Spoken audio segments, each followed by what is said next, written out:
Ia sosok yang menginginkan kebaikan untuk saudaranya sesama muslim, rela hati memberikan harta saat dibutuhkan, bahkan mengorbankan nyawa, mengorbankan kepentingan pribadi demi kepentingan bersama. Ia rela menjalani hidup sengsara dan miskin demi membela kebenaran atau kebaikan, bahkan merasakan kegetiran dan siksa sebagai kenikmatan, menyambut kematian dan menakutkan demi petunjuk dan kebenaran yang diyakini. Adakah orang seperti ini? Imanlah yang meredahkan syahwat dan segala keinginan dunia seseorang. Makanan sekedar mengganjal lapar dan pakaian sekedar menutup aurat sudah cukup baginya. Menerima rezeki tak seberapa dengan rela hati merendahkan hati kepada orang miskin. Lebih dari itu, iman merendahkan nilai harta di mata orang hingga ia infakkan harta itu, merendahkan nilai hunian hingga ia tinggalkan bangunan itu, merendahkan nilai keluarga yang masih menganut kesyirikan hingga ia tinggalkan mereka, bahkan membuatnya merasa nyawanya tiada bernilai. Ibunda kita ini lahir di Mekah kurang lebih 13 tahun sebelum kenabian. Ia mengasihi orang-orang fakir dan miskin. Kala mentari Islam bersinar, menerangi bumi Jazirah dan Nabi Muhammad SAW membawa agama agung ini. Ia termasuk orang-orang yang lebih dulu masuk Islam. Ia termasuk mereka yang Allah singgung dalam firman-Nya. Dan orang-orang terdahulu lagi yang pertama-tama masuk Islam di antara orang-orang Muhajirin dan Ansor, dan orang-orang yang mengikuti mereka dengan baik. Allah ridho kepada mereka dan mereka pun ridho kepada Allah. Allah menyediakan bagi mereka surga-surga yang mengalir di bawahnya sungai-sungai. Mereka kekal di dalamnya selama-lamanya. Itulah kemenangan yang agung. Quran Surat At-Taubah ayat 100. Beliau hidup dalam naungan Islam sejak awal, melihat kaum muslimin mengorbankan segalanya demi meraih nikmat tauhid, sehingga ia semakin kokoh dan berpegang teguh pada agama. Ia ahli puasa, salat malam, dan beribadah kepada Allah. Tak sedikit pun lelah berzikir kepada Allah ataupun berinfak untuk orang-orang fakir dan miskin, sehingga dijuluki ibu orang-orang miskin. Ia adalah saudari seibu Ummul Mukminin Maimunah. Ahlul ilmi berbeda pendapat terkait pernikahan Zainab sebelum menikah dengan Rasulullah SAW. Ada yang menyatakan ia pernah menikah dengan Abdullah bin Jahsy, yang lain menyatakan ia pernah menikah dengan Tufail bin Harits.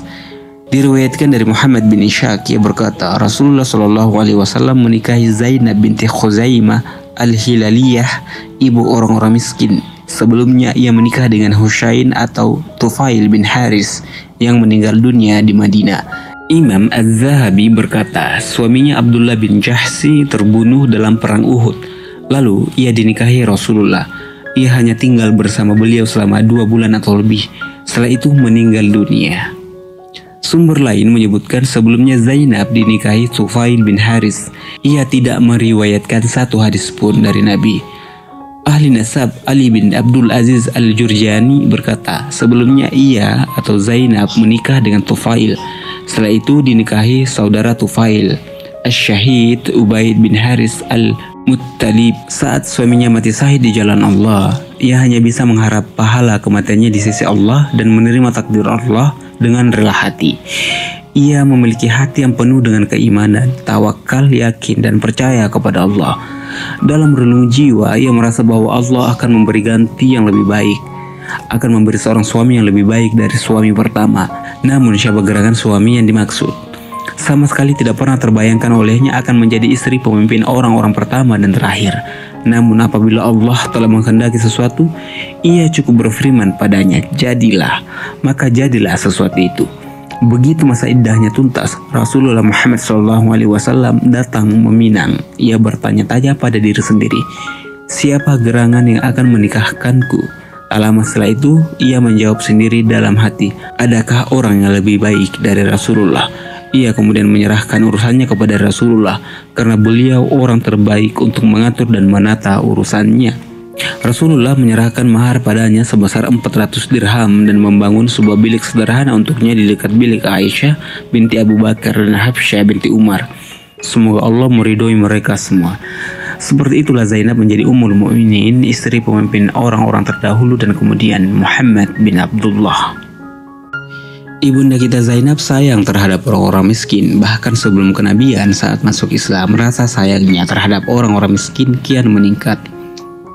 Dan ketika menjadi istri sang kekasih, rasa sayangnya terhadap orang-orang miskin kian bertambah karena setiap saat ia melihat kasih sayang dari Rasulullah Shallallahu Alaihi Wasallam kepadanya. Bahkan ia melihat kebaikan dan kasih sayang beliau terhadap orang-orang fakir mukmin. Ia juga mendengar Nabi menghimbau kepada kaum muslimin untuk berinfak kepada orang-orang fakir dan miskin, dan hati mereka membumbung tinggi pada derajat itsar. Diriwayatkan dari Abu Hurairah, Nabi bersabda, setiap pagi yang dilalui hamba, ada 2 malaikat turun, lalu salah satunya berdoa, "Ya Allah, berilah pengganti orang berinfak." Sementara yang lain berkata, "Ya Allah, berilah kehancuran bagi orang yang menahan harta tanpa diinfakkan." Diriwayatkan dari Abu Hurairah, Nabi bersabda, "Tangan di atas lebih baik dari tangan di bawah, dan mulailah dari yang kau tanggung nafkahnya. Sedekah terbaik adalah di luar kecukupan. Siapa meminta dijaga diri, Allah menjaga dirinya dari meminta-minta. Dan setiap meminta kecukupan, Allah akan mencukupinya." Nabi bersabda, "Amal-amal kebaikan menjaga dari kematian-kematian yang buruk, petaka dan hal-hal yang membinasakan. Ahli kebaikan di dunia adalah ahli kebaikan di akhirat." Aisyah binti Abu Bakar dan Hafsah binti Umar lebih dulu memasuki rumah tangga nabawi dan suci sebelum ibu orang-orang miskin, Zainab binti Khuzaimah. Aisyah dan Hafsah memiliki kedudukan besar di mata Rasulullah. Untuk itu keduanya tidak menaruh rasa cemburu atau emosi apapun yang dipicu motif-motif kemarahan ala perempuan pada sang pendatang baru, Zainab binti Khuzaimah. Sebaliknya, Zainab binti Khuzaimah, ibu orang-orang miskin, juga tidak berminat untuk bersaing dengan Aisyah dan Hafsah yang sudah lebih dulu memasuki rumah tangga Nabi. Zainab binti Khuzaimah hidup di dalam kasih sayang dan cinta kasih, hidup dalam kehangatan dan kebesaran Islam. Ia merasa begitu bahagia kala mengasihi, menyayangi dan berbuat baik kepada orang-orang miskin, sehingga seluruh waktu ia gunakan untuk beribadah kepada Allah. Selanjutnya menjaga, memberi makan dan bersedekah kepada sejumlah orang-orang miskin. Itulah kenapa ia disebut ibu orang-orang miskin. Nama ini tentu sudah cukup menyebarkan aroma wangi kasih sayang. Tiada apapun yang keluar dari biliknya selain sedekah dan ketaatan. Sungguh amalan dan mulia dan agung. Ibunda kita Zainab melalui hari-hari terindah sepanjang hidup bersama Rasulullah. Ia selalu mendampingi Nabi, meniru perilaku, ilmu, akhlak dan kasih sayang beliau. Imannya kian meningkat hari demi hari, hingga jiwanya tidak berambisi menginginkan kesenangan dunia dan fana. Jiwanya merindukan ridho Allah dan surga yang ia sediakan untuk hamba-hambanya yang soleh.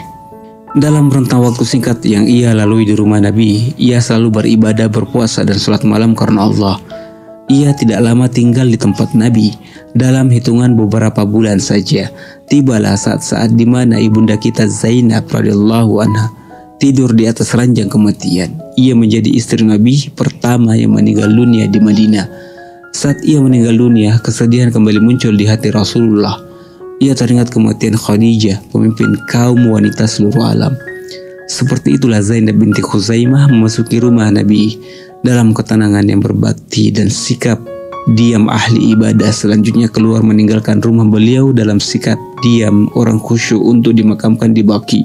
Ia disolatkan dan didoakan langsung oleh Rasulullah. Ibu orang-orang miskin itu telah tiada. Ia tidak meriwayatkan sedikit pun dari Nabi. Mungkin disebabkan kesibukan yang mengurus orang-orang miskin dan hanya tinggal sesaat di rumah Rasulullah. At-Tabarani meriwayatkan, ia berkata, "Ia ibu orang-orang miskin meninggal dunia saat Rasulullah masih hidup. Ia hanya tinggal sesaat dengan beliau." Seperti itulah perjalanan ibu orang-orang miskin yang sama sekali tidak pernah terpelik pada mereka meski hanya sesaat. Ia akan memberikan apapun yang ia miliki agar menemukan pahala dari semua itu di sisi Allah. Ia meyakini barang-barang yang dititipkan di sisinya tidak terabaikan. Ibunda pun beralih dari kehidupan dunia menuju akhirat untuk meraih kenikmatan di surga yang tidak pernah terputus ataupun lenyap.